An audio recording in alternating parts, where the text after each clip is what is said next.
यह कहानी है बिहार के समस्तीपुर जिले के रहने वाले 34 वर्षीय अतुल सुभाष की।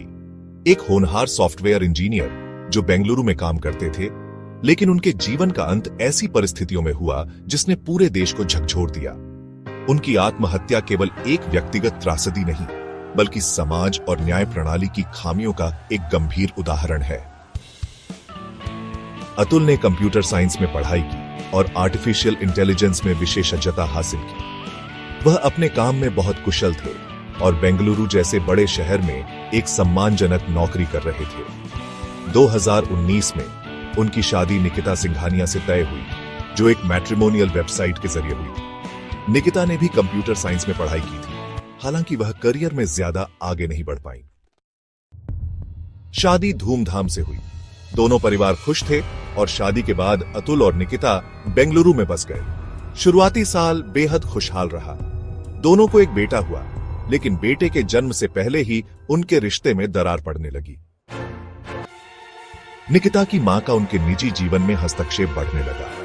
अतुल ने आरोप लगाया कि निकिता और उनके परिवार ने बार बार उनसे पैसों की मांग की। शुरुआत में अतुल ने अपने साले को 3 अलग अलग किश्तों में 20 लाख रुपए दिए, लेकिन इसके बाद 50 लाख रुपए और फिर 3 करोड़ रुपए तक की मांग की गई। जब अतुल ने पैसे देने से मना कर दिया तो यह रिश्ता और खराब हो गया।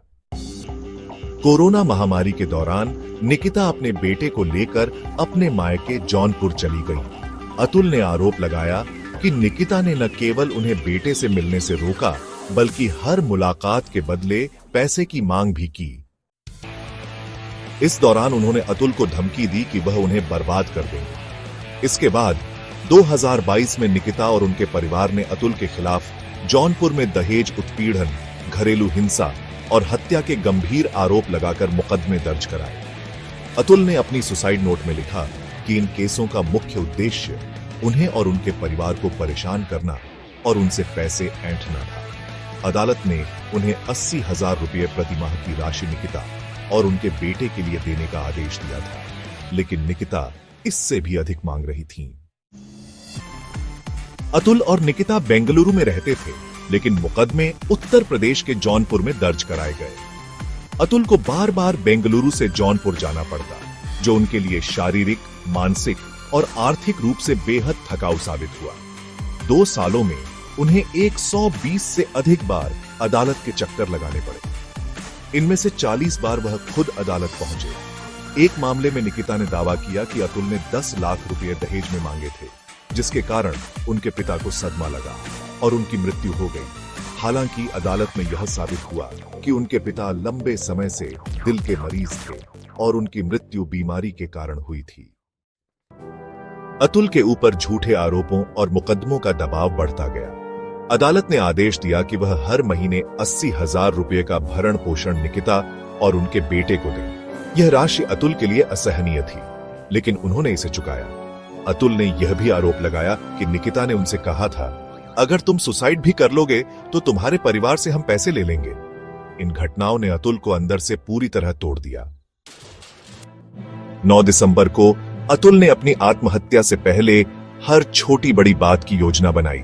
उन्होंने 23 पन्नों की सुसाइड नोट लिखी और अपनी परेशानियों और अपने परिवार के प्रति अपनी चिंता का विस्तार से उल्लेख किया। उन्होंने ईमेल और व्हाट्सएप ग्रुप्स में सेव इंडियन फैमिली फाउंडेशन के साथ अपनी परेशानियां साझा की। यह संगठन वैवाहिक विवादों का सामना कर रहे पुरुषों के लिए काम करता है। साथ ही 1 घंटे 21 मिनट लंबा वीडियो रिकॉर्ड किया। इस वीडियो में उन्होंने अपनी पूरी कहानी बताई और उन 6 लोगों के नाम लिए जिन्हें अपनी मौत के लिए जिम्मेदार ठहराया। इनमें उनकी पत्नी निकिता, सास निशा सिंघानिया, साला अनुराग सिंघानिया, चाचा सुशील सिंघानिया, जौनपुर की फैमिली कोर्ट की महिला जज रीता कौशिक और उनके पेशकार माधव शामिल थे। अतुल ने अपने वीडियो में आरोप लगाया कि जज और पेशकार ने रिश्वत ली थी और न्याय प्रणाली ने उनके साथ अन्याय किया। उनके फ्लैट में एक प्लेकार्ड मिला जिस पर लिखा था, जस्टिस इज ड्यू, जो उनकी न्याय पाने की इच्छा को दर्शाता है। 24 पेज की सुसाइड नोट में उन्होंने लिखा, जितनी मेहनत करता हूं उतना ही मेरा और मेरे परिवार का उत्पीड़न किया जाता है।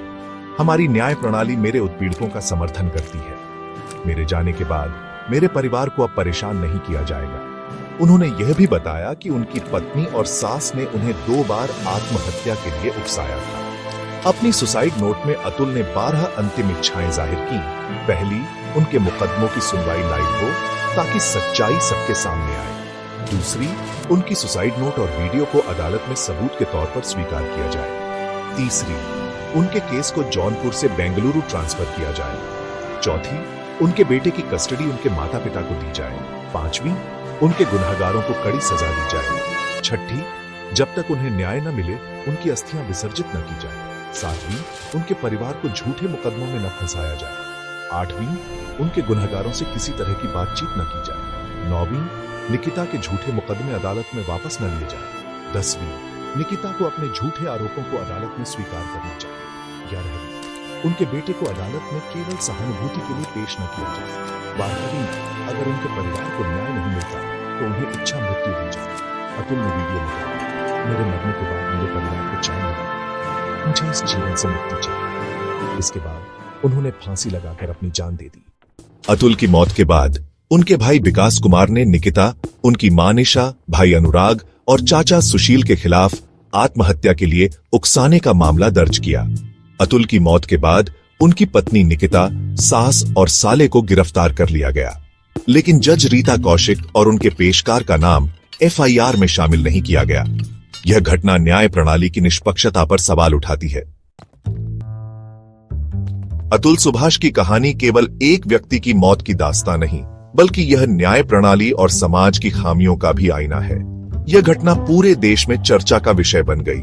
कई संगठनों ने इस मामले को उठाकर पुरुषों के लिए न्याय प्रणाली की खामियों पर सवाल उठाए।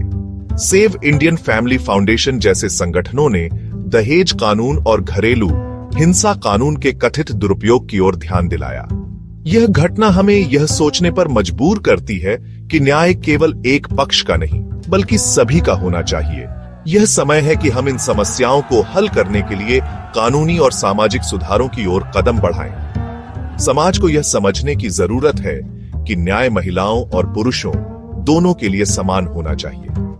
अतुल की मृत्यु ने एक बार फिर हमें याद दिलाया है कि हर जीवन की कीमत है और हर व्यक्ति को न्याय का अधिकार है। यह मामला मानसिक स्वास्थ्य पर भी रोशनी डालता है। विशेषज्ञों का कहना है कि वैवाहिक विवादों से जूझ रहे पुरुष अक्सर अकेला और असहाय महसूस करते हैं। इस मामले ने समाज में इस धारणा को और मजबूत किया कि पुरुषों को उनकी मानसिक स्वास्थ्य संबंधी जरूरतों के लिए पर्याप्त समर्थन नहीं मिलता। क्या अतुल को न्याय मिलेगा या यह मामला भी अन्य लंबित मामलों की तरह फाइलों में दब जाएगा? ये एक सवाल है जिसका उत्तर अभी भी बाकी है। दोस्तों, अगर आपको कहानी पसंद आई हो तो कृपया इसे लाइक करें और हमारे चैनल को सब्सक्राइब करना न भूलें। आपका समर्थन हमारे लिए बहुत जरूरी है। जितना ज्यादा आप लाइक और सब्सक्राइब करेंगे, उतना ही हम ऐसे महत्वपूर्ण मुद्दों पर बात कर पाएंगे और जागरूकता फैला पाएंगे।